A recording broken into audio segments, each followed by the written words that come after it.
sort of entrenched themselves and are now under critique, if you will. So thinking about this idea of alternative spaces, particularly in Cayman, where we both live and work, we're thinking about the exhibition as a long-standing model of institutional display. And Carrie Ann alluded, we've both kind of worked on both sides of this, so we're kind of framing this discussion in less oppositional or antagonistic terms, but thinking about working with the institution, working across the institution, and this kind of hybrid space in between.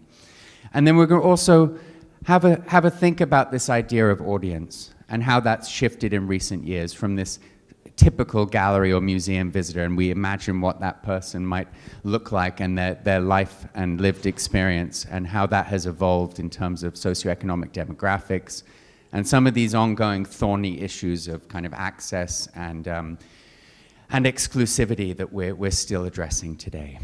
And I think it's really important for us to start. So I think we kind of glossed over our introduction because it was on the screen. But we both were colleagues at the National Gallery of the Cayman Islands, so that's how we've worked together, how we know each other. So I previously studied museology, sociomuseology, curation, and then went into the institution, worked in the institution, and then realized that actually I love the space of being able, I think we kind of spoke a lot about that, of these engaging with the community, and I was working within the institution trying to figure out how to engage with the community in a way that felt really fulfilling to me, and did that for a few years, and then I just kind of found myself fully jumped in outside of the museum, but still working with the museum, and now in this space of kind of alternative spaces. So when we talk about alternative spaces, we're thinking about spaces of co-creation, spaces of collaboration that also have this connection with the institution, but kind of are rooted a little bit closer to the community and the pulse of what's happening in the community. So I'm now doing a PhD in that, and happy to talk about that outside of this space, just for the sake of time. And I guess, I don't know if you want to talk about... Yeah, well, I've sort of flipped, we've kind of traded places, so now I'm sort of firmly ensconced in the institution, but previously when I was in graduate school in New York, I worked for a series of nonprofits, and I'm going to talk about some of those during the presentation, and I also worked in tenant advocacy and in the housing court system in New York, so I'm now coming back into the art world and curatorship. So we kind of done this flip-flop, which I think is a really great way of how we communicate, how we work together as colleagues, and how we think about this idea of co-creation, of alternative spaces as well as the institution, in and out of the institution. And for us, we thought, so this is not our first Mac rodeo. Quite a few of you know my face, you know William's face. So it's nice to be back, but it's I think it's really important for us to think about this idea of in and out, inside and outside of the institution, and the benefits of that, because we've spoken so much about how we can utilize the institution, utilize museums, and I will use institution versus museums because it covers a broad spectrum. But one of the things that we were going to do is kind of talk more about these alternative spaces and how they can be a great way to engage with the community, but I think we'll skip past that. Okay, so a few things just to kind of consider and have in the back of your mind as we go through this presentation are these questions. This is where I think the foundation of what we will be talking about comes from. So the first is, how does the relationship between museums and their audiences dictate whose voices are seen and heard? We've had quite a few of our presenters this morning speak about that. What are some potential strategies for successfully reimagining this relationship? So we're not thinking about doing away with either, but how do we bring these spaces together? What role can alternative platforms play in realizing the ideals of progressive sociomuseology? And how have such alternative spaces evolved in recent years? And what contemporary examples exist in the Caribbean? So our talk will be specifically tailored to Cayman, but it would be so that you have an understanding of what's happening in Cayman, but also we can speak to what's happening in Cayman versus what's happening across the whole region. So if there's anything that you feel like we are missing out, it's because we are focusing specifically on Cayman, so that we're not giving a lopsided view of what's happening in the region. And how does Grambellas, so we will speak about Grambellas. It is a project space, and there'll be much more information about that. So how does this as a project space fit into the contemporary art ecology, and how does it align with or depart from established models of exhibition display? So we'll have a bit more talk about Grambellas as a case study. Okay, so we wanted to set this up with just a little bit of historical context, thinking about this idea of the alternative site, which has a much longer, obviously, history. So I went sort of way back, but thinking about this break from these sort of established state-sanctioned spaces for the display and consumption of the fine arts, so thinking about the salon, thinking about the academy, and sort of trying to trace the beginnings of this shift away from that with the emergence of the independent exhibition. I put the Salon des Refusés as a sort of an origin point of sorts of a kind of artistic reaction away from that space, impressionist exhibitions, and this emergence of the concept of the avant-garde and of this slightly romanticized or mythologized notion of the bohemian artist. Also thinking about the role of these metropolitan centers, particularly in the colonial context with large diasporic, both Anglophone and Francophone communities gravitating to these metropolitan centers. And then also, might term modernist movements, but within the post-independence discourse in the Caribbean. And we thought it was important to highlight this from the aspect of a lot of times when we talk about art history or we talk about the evolution of museums or art spaces, independent spaces, or in whatever context, that we come from it from a very kind of Eurocentric or even American point of view. So we wanted to kind of highlight that and kind of highlight these moments of beginnings and then anchor that into how it's evolved and what's happening in the Caribbean. So for us, it was very important to acknowledge that, but then how do we translate that into our context that is relevant to us, that makes sense to us, but also does acknowledge the history and the past. Okay. Mm-hmm. So here we come to this. We sort of created this map of sorts, sort of trying to trace the terrain of this space. And we're going to go through very quickly some examples or kind of these archetypal precursors to the space that we're going to be talking about today. So we begin with this idea of the cooperative artist co-ops, and obviously closely related in terms of the architecture of these metropolitan centers that we've talked about: post-industrial loft spaces, studio spaces, residency spaces. And then this kind of nebulous territory of, artist-run project spaces, non-profit creative spaces, and site-specific interventions. And we're going to talk about each of these very, very briefly as we move through the next few slides. And I think it was important for us to highlight these because I think one of the biggest things, conversations and discussions that we've been having as professionals is this art ecology, and that there has to be a balance in order for artists as well as professionals, for heritage to be kind of balanced out. Sorry. And I think it's this idea of balancing the ecology. I'm so sorry. I get really distracted by noises as well. So I feel like I've probably talked in circles. So just scrap everything that I've said. But yeah, for us, it's really important to think about balancing the ecology. So I think we will kind of speak about that in more detail, but this idea that there are all of these spaces, all of these aspects that contribute, including museums, including institutions, to having a balanced cultural and artistic ecology for the islands and for the region. There we go. Okay. So jumping back, I'm going to betray some of my earlier research interests, having spent about 10 years in New York. But thinking about these co-ops, so we've just put some illustrative examples: 10th Street galleries in the 1950s in Greenwich Village, and obviously loft spaces in Soho and Tribeca in the 60s. The image on the left of the Rubin Gallery, again, a kind of hybrid artist-run space, famous for being the birthplace for some of the first happenings. And Kerry's going to talk about happenings in a slightly different term, so not so much Alan Caprow and the kind of happenings that are written about in the textbooks, but how that terminology has evolved in recent years. And the reason why we are talking about this is to also give an understanding of our backgrounds and what we bring to this space.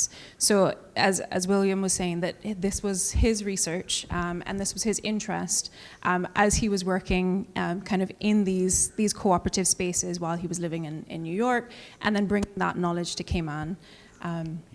Sorry, I don't know if I interrupted.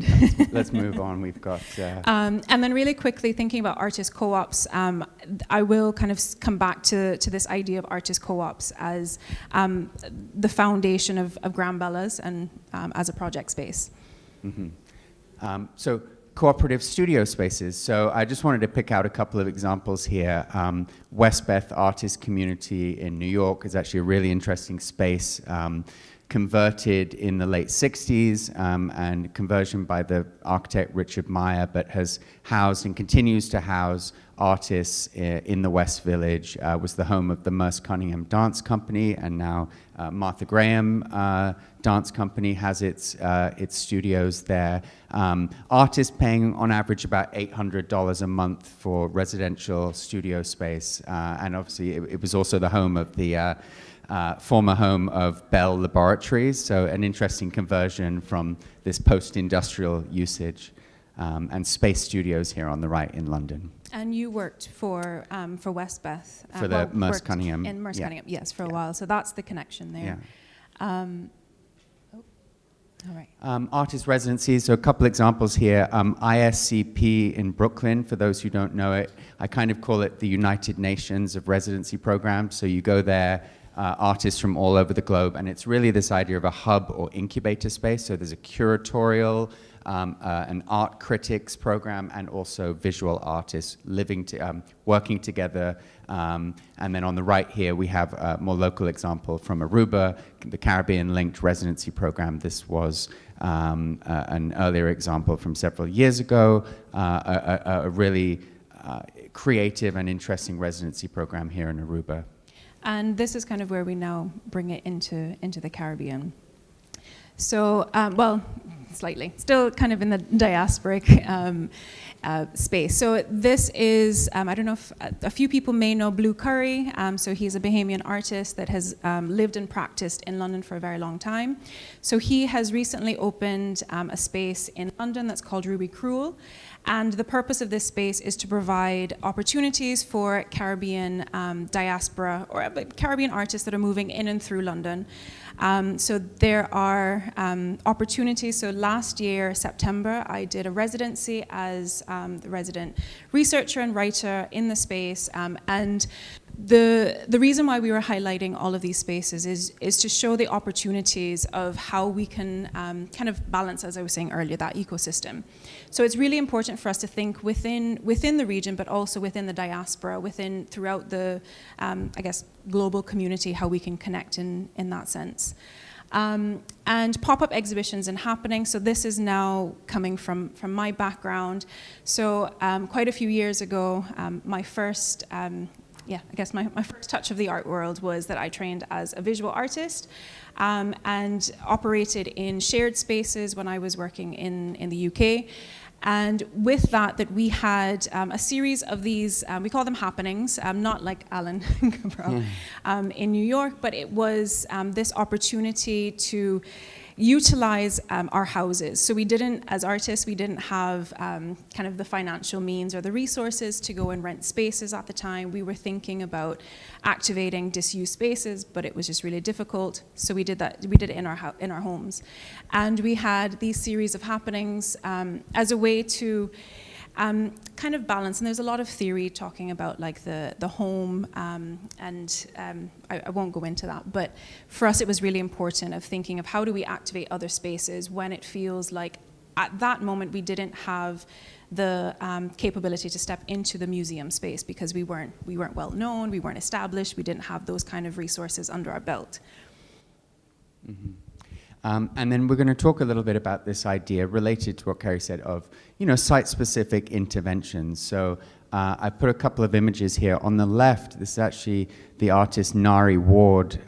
We worked together on a project in Sugar Hill in Harlem, in New York, called If You Build It, which was an exhibition mounted by the nonprofit No Longer Empty. And they were really founded at the beginning of the 2008 recession, where all of a sudden there was lots of derelict, vacant, commercial spaces, unused spaces. And really it was seen as an opportunity to activate some of these very unconventional buildings for exhibitions displays. So we did shows at the Andrew Freeman home, which was in the Bronx.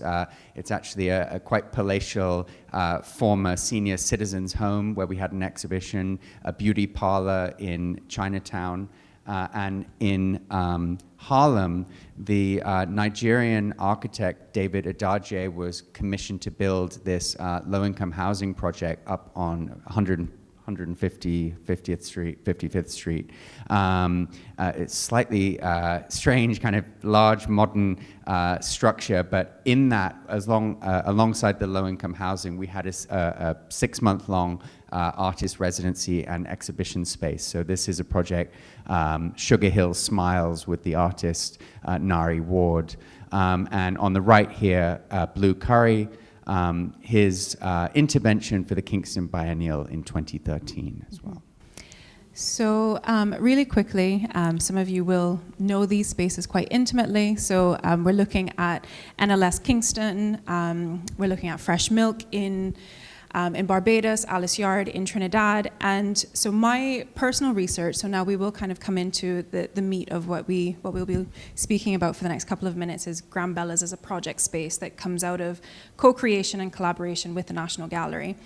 And when I started my research, kind of before I started my research, there was this opportunity that we, as some of us artists in Cayman, kind of presented of how about we come together, start a co-op, and have a space where we can have studios that are subsidized, we have a pot of money, and we have an exhibition space. And we thought about this for quite a while. We kind of went off into different areas of interest, and life kind of took over, and that never happened.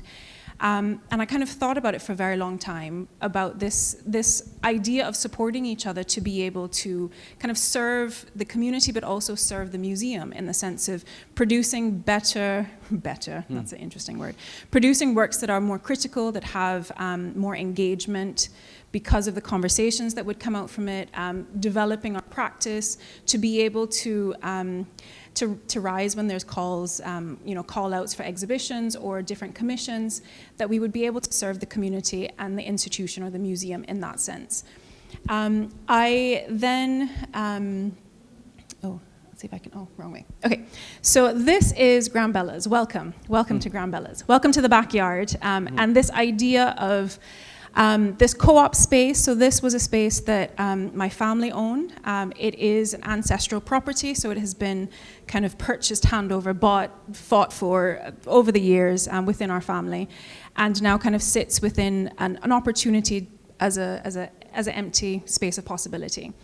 So looking specifically at Alice Yard in Trinidad, and I'm very conscious of the time, but so we can have further conversations afterwards, but looking specifically at the context of Alice Yard in Trinidad, I started to think about how do we activate spaces that are very intuitive in how we as artists, we as community members interact and produce and engage with art.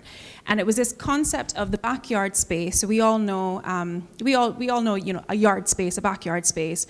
In an American context, it's the stoop. I think possibly in the Dutch context, it is the stoop as well. And it's this idea of these spaces that are that are informal but become structured for gathering. And it's these spaces that produce this really beautiful opportunity for collaboration, for creation, for I think that little spark of magic. So I started to think about, how do I take this space? So it's this empty building that was, the location of it was the yard space or the backyard of my ancestral great-grandmother, or my paternal great-grandmother. And this structure was built that was became a supermarket, but it never opened. So then it became derelict. It was never used.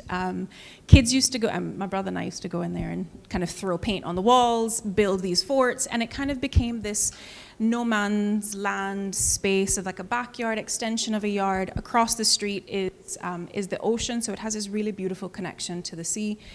And in 2023, for the third Cayman Islands biennial, there was the opportunity to develop this space as a collaborative model or space with the gallery. So the National Gallery sent out a call, and I kind of responded in the sense of, I have a space and I don't know exactly, I don't have the resources, the funds, I don't have the manpower, anything to get this space moving. How do I take this opportunity to collaborate and co-create with the National Gallery that has the opportunity, that has the resources, and create something with that? And I think that's a really important place or a thing to underline, is that in thinking about alternative spaces in this art ecology, that it's very important for us to think about collaboration and not separation.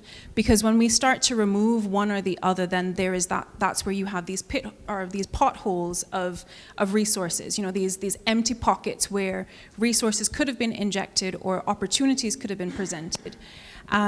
So with the National Gallery, I presented a project that basically highlighted parts within my personal community here in Northside, in the Cayman Islands, of these spaces that were gathering spaces that no longer exist in the forms that they were used for. So they're, the gas station that kind of became this place for gossip and conversation, but also the way that jobs were advertised, and that has kind of, exited. And so then within the space, this was an Emancipation Day event that took place. So it was the first time in quite a few years, because of COVID and other things, that we were able to celebrate Emancipation Day. And very gratefully, we had members of the Ministry of Culture. So we have, Teresa here with us today. Thank you so much for coming. As well as other members of the community. So we had a historian present, but we also had artists doing a drumming circle, a drumming presentation, presenting poetry, presenting their stories of their connections with these histories. And I've gone over time. So very quickly, because we will talk about Granbellas a little bit more, but I think it's really important. So this is currently the working manifesto that I have for the space. Oh, you guys are taking photos of it. Great. So I'm a little bit nervous of sharing this because it is, brilliant. It is still very much a working manifesto, but I think it's very important that this space does not operate or is not built to become an institution or a gallery in that sense. It is a project space. It is a part of the ecology that is currently missing or empty in Cayman. And it is a space for opportunity, a platform for collaboration, a platform for creation, a platform of thinking of how to connect individuals in the community, as we were speaking earlier, that don't necessarily feel like they have a voice, to be able to find a safe space to express things that we do, or conversations that we do need to have. Okay, I think we'll quickly move on. So there are, several activations that have happened. Come and grab me later if you'd like to speak about them. And then we'll just quickly have a back and forth for a few minutes, and then we'll open the floor to conversation. Okay. So we're going to have a seat. Thank you, Carrie. Perhaps let's go back to that slide of the biennial there.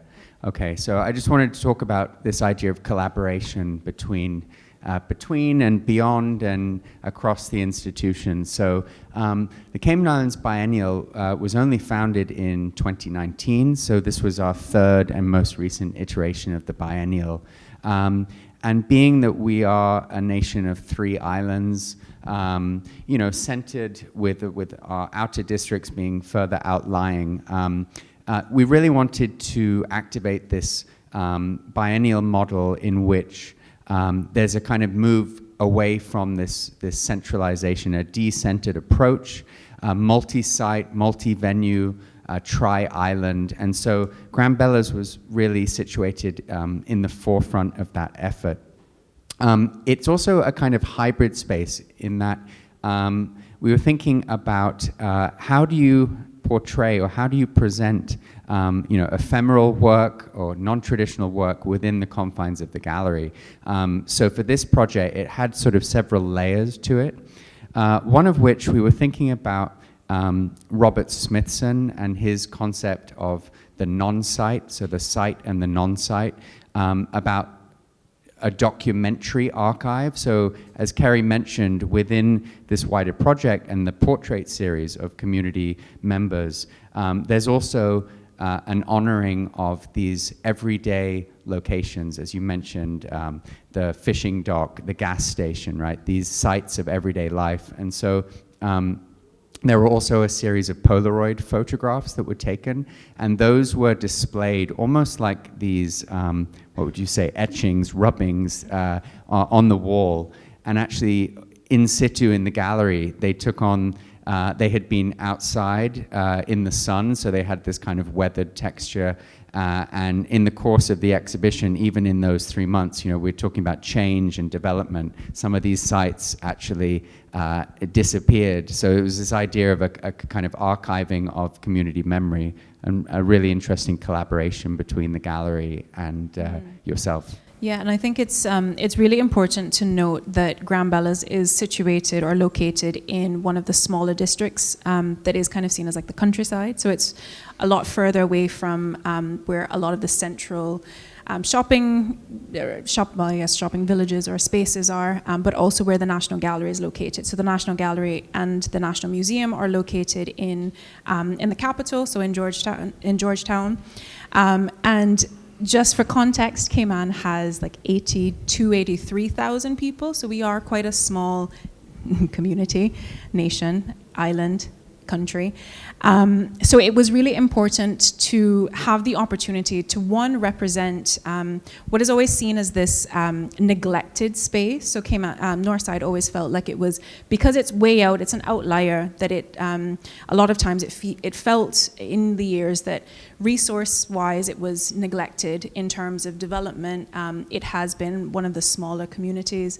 But as William was saying, these photographs, so there was kind of two parts of this collaborative process with the National Gallery, where there was the activation of the actual space in Grand Bellas. So there was that site-specific activation where there was an exhibition on show in Grand Bellas, so you could come in. There was the opportunity for the community to contact me very directly. I had my phone number up. I mean, it's a small community when you can put your phone number up and you don't have to worry about anything.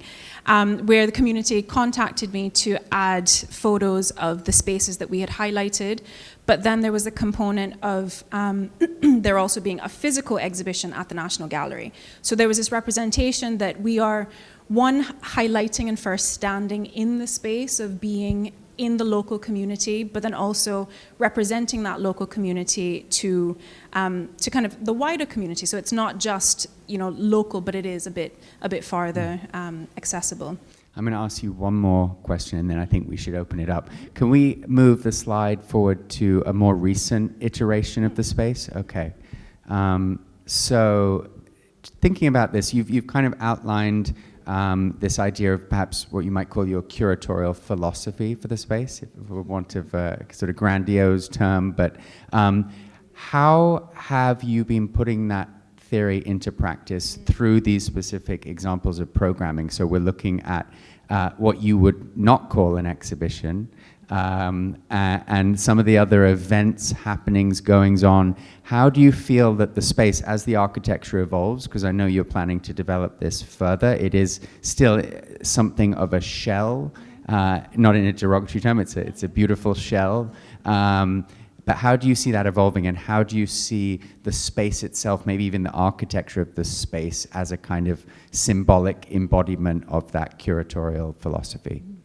So to point out firstly, it's really important to note that in the space we don't have we don't term the showcasing of artwork as exhibitions, so we call them dialogues. And I very specifically highlight that with every artist that I work with, that this is not an exhibition in the sense that I want it to be called a dialogue, because it's a dialogue between the works, it's a dialogue with you, what you are communicating to the audience, to your community, and then also with the community being able to communicate back. So I've been trying to have these conversations with artists of, can we move beyond just this very static? And we talked about participatory practices within institutions, within museums. That's part of my training when I did study museology. And it has been interesting because a lot of artists were like, but I want my art on the wall and I want it to be called an exhibition because then people will see me as valid. And it has been a very interesting moment of working with artists, because I want to honor them, because that is why the space exists. I want to honor them being able to develop their career, being able to see themselves and market themselves as a serious artist. And I had a conversation with someone yesterday kind of talking about, the other side of the art world, thinking about the art fairs and being able to live as an artist and create an income from that. But then there is also this antagonistic where I'm saying to them, well, what about stepping beyond that? What about your work kind of doing more and communicating more with the community? So a lot of my practice as kind of past curator, now cultural practitioner, still curator in some aspects, is thinking about how do we step away from having this very rigid way of engaging, producing, and reiterating what art should be, how we engage with it, and stepping more into a space that feels more liberating, but also creates opportunities for us to be able to engage with some very difficult conversations. Because I think what was really beautiful to hear is, oh, brilliant, thank you. What was really beautiful to hear is how our partners within the region, our colleagues within the region, are engaging with these really difficult stories that we have. And I feel like in Cayman that we sometimes shy over, this is not recorded, right? We sometimes shy over these conversations because we think, well, what about the touristic value or tourism? How do we market ourselves? We don't want to have these tricky conversations. And I am all for those tricky conversations. I'm for the tears. We've had so many tears in this space in a good way, thinking about why we identify a certain way or why we don't identify a certain way.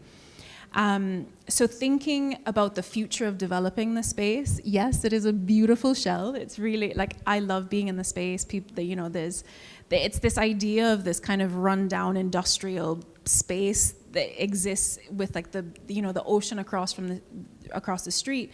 But thinking, we've had to postpone a dialogue that was supposed to start last month because of all of the storms that have come through, because we just have these sun sails and having conversations with artists of how do you produce work that is weather resistant, and them just kind of being really confused and having an idea and then not having it and then just being, I just want a painting. And it's like, oh, okay.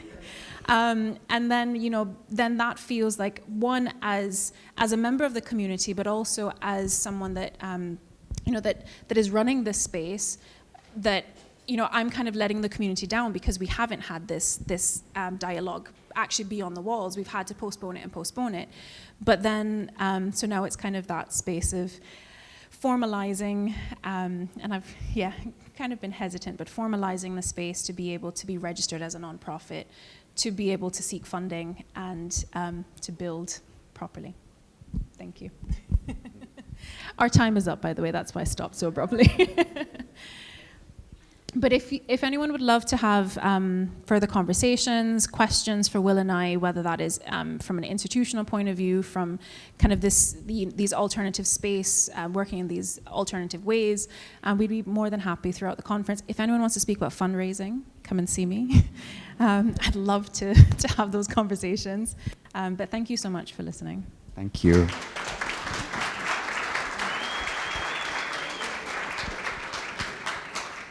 such an engaging presentation, and we now open up the floor for any questions that you may have for William and Carrie Ann.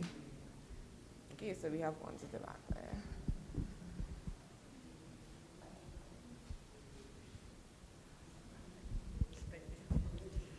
Hi, everybody. Good morning. Thank you for this beautiful presentation. Congratulations on this initiative. I'm just coming from presenting my own, and I'm also seeing like how the lack of support from museums, institutions, and establishment, or even the state itself, kind of like pushes to do this type of work. And like my question is, do you see like Gran Vela at some point having like a more trans-Caribbean, transnational in the region, like collaboration? At the same time, I saw that you guys, just to complete the question, I saw that you guys have like a lot of connection with the diaspora. I'm a diasporic Caribbean artist and scholar as well. I live in New York City. Actually, I live across the street from the Andrew Freeman, which I was just there literally like 2 days ago. So if I extend also my, the tools, the resources that I could have to continue collaborating and supporting this type of initiative. But yeah, thank you. Thank you so much for the question, and for the acknowledgement of how difficult it is and that difficulty brings us to these really beautiful spaces or beautiful ways of working.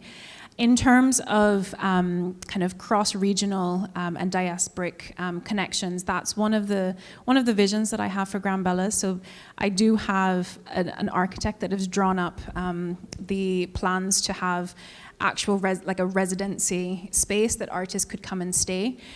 It is in the future plans to have a lot of cross-cultural and cross-country dialogues within the region, within the diaspora community. The dialogue that was postponed was actually, I realize I can't see your face. The dialogue that was postponed was this cross-dialogue or cross-communication between one artist from Cayman and one artist from Jamaica.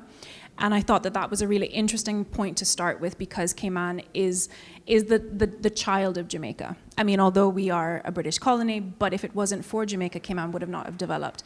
A lot of our histories, a lot of our DNA, our ancestry, my mother is from Jamaica. So there is that close connection that we have between the two countries, but there's a lot of tensions. I'm just going to leave it at that. There's a lot of tensions. So for me, I felt that it was very important that the very first formal dialogue outside of a co-creation with the institution was actually with these two communities. So yes, 100%. That is open to all possibilities of how that can happen. Thank you. Yes.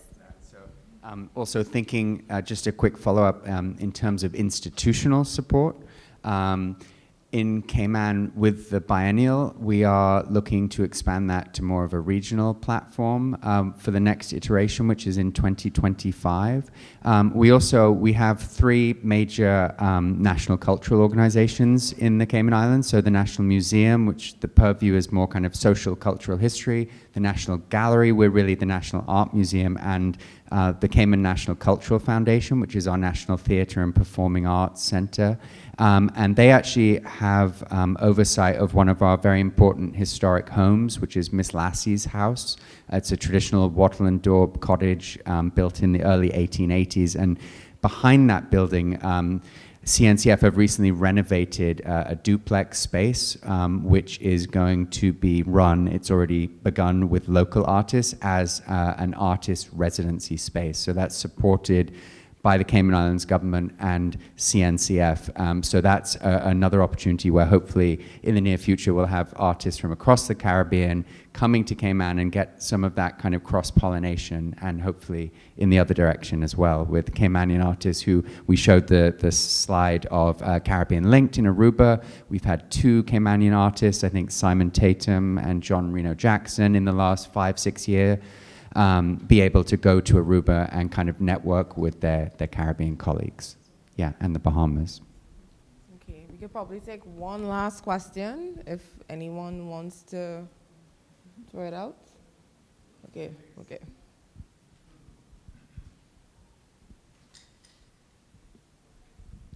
Good morning again. Thank you for the presentation. So it's a question. So through this time, the Grand Bellas development has been with the aid of the National Gallery, you said? Because here in Panama, there are some spaces, especially in Casco Antiguo, that develop, but they push a lot for commercialization. Like you can sell craft, you can sell commercial art if you want, but you can just exhibit, experiment. There is not that much of that. So how we can get there? Okay, so in terms of resources and finances, the space has not been funded by the National Gallery. It was when we talk about co-creation and collaboration, it is the activation from the biennial that enabled us to be able to do something with this space. So a lot of it has been my personal funds. I did apply for a micro grant from the Cayman National Cultural Foundation, which was what enabled us to plan for and prepare for the dialogue that was supposed to happen in October, November, that will happen later on. But yes, there is a lack, and that's one of the biggest things that we experience when we think about spaces. That, you know, a lot of times there will kind of almost be that initial maybe injection of capital or funding, but then the longevity. How do you ensure sustainability of a space? So this project, Grand Bellas, has been my baby. It has been a lot of being in the sun, calling on friends to come and help, climb on ladders, kind of almost falling off of ladders, getting nails, and like, you know, it has been very much a labor of love. So that's something that I'm not sure. Okay, ladies and gents, we want to thank Carrie-Ann and William for their very captivating presentations. Give them a round of applause, please.